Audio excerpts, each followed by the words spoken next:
Imagine, weeks from now, when we're living in the new normal, attending church again, sitting side by side, hugging, singing in harmony, worshiping together. Now imagine that after your favorite service, you decide to swing by the grocery store to grab a few things. And while there, a young stranger notices your Christ United Methodist Church car magnet, approaches you, and says, "Now that social distancing is over, my fiance and I have decided to start looking at church for the first time in our lives.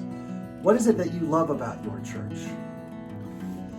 But before you can answer, the stranger stops you and says, "But don't tell me about the big buildings or the Fisk organ or all the technology or the fresh coffee and the donuts. There are plenty of churches out there with those things.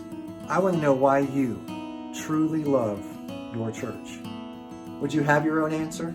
Could you put it into words? What defines Christ United Methodist Church for you? In this new today, what lessons do we draw from yesterday to lead us into our shared tomorrow?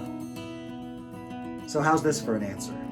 In a time that is filled with isolation, separation, fear, doubt, and asking, who is going to help me?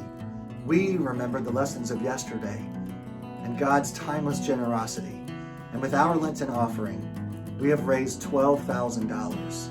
That's $3,000 over last year. In it today, where the 24-hour news cycle is desperate to grab our attention with stories of greed, hoarding, and selfishness, we remembered yesterday's lesson of passion and are putting a portion of the Lenten offering towards the UNCG Wesley Luther's food ministry and our own ministry at the table to help make sure that the needs of our neighbors are met with God's abundant love. And in it today, where detachment can lead to indifference, we remember yesterday's lessons of compassion.